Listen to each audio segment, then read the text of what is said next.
Bulletin की शुरुआत बड़ी खबर के साथ करेंगे। इस वक्त की बड़ी खबर आ रही है इंटर और मैट्रिक रिजल्ट पर।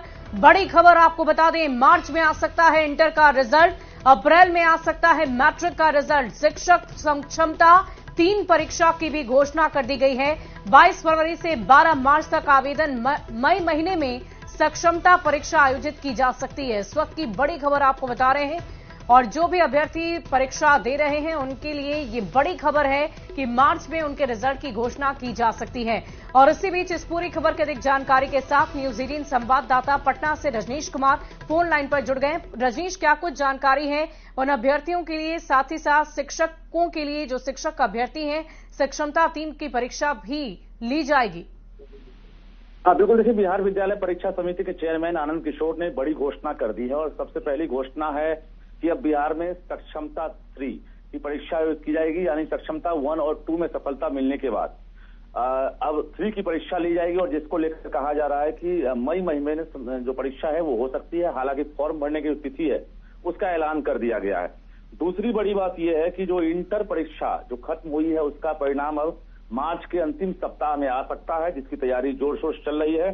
जबकि मैट्रिक परीक्षा अभी चल रही है और मैट्रिक का परिणाम भी अप्रैल के पहले सप्ताह में आ सकता है। तो बिहार बोर्ड के अध्यक्ष ने यह घोषणा कर दी है और जिसको लेकर एक टाइम फ्रेम तय किया गया है। हर बार की तरह इस बार भी 100 समय रिजल्ट जारी करने की चुनौती है। और बता दें, इसके साथ साथ जो बिहार बोर्ड के द्वारा निःशुल्क कोचिंग चलाए जाते हैं, जिसमें IIT जी के जो स्टूडेंट हैं उन्होंने परचम लहराया है। तो निःशुल्क कोचिंग में बिहारी बच्चे, गरीब बच्चे, जिनको लेकर सरकार ने तैयारी की थी, 2023 में की शुरुआत हुई थी।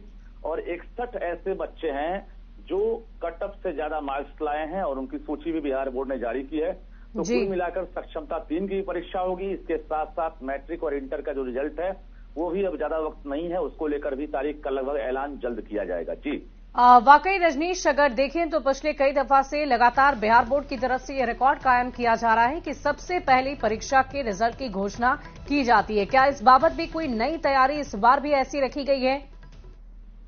देखिए, अपना रिकॉर्ड ही बिहार बोर्ड खुद तोड़ता।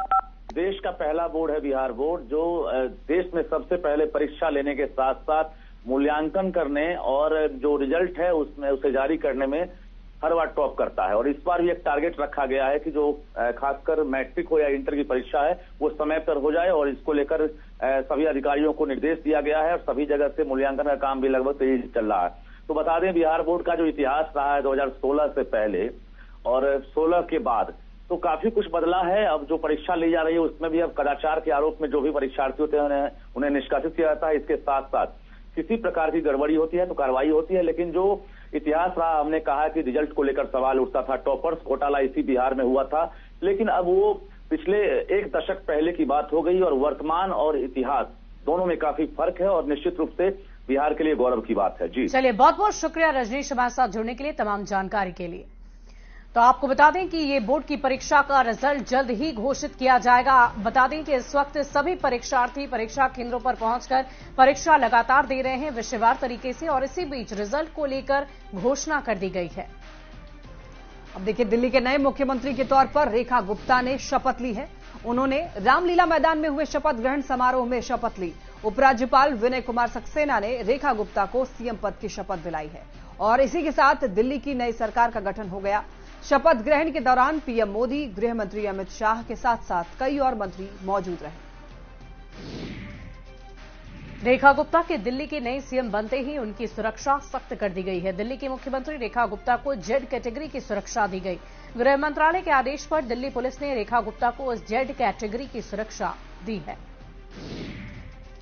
वहीं देखिए, रेखा गुप्ता के घर की भी सुरक्षा बढ़ाई गई है। दिल्ली के मुख्यमंत्री रेखा गुप्ता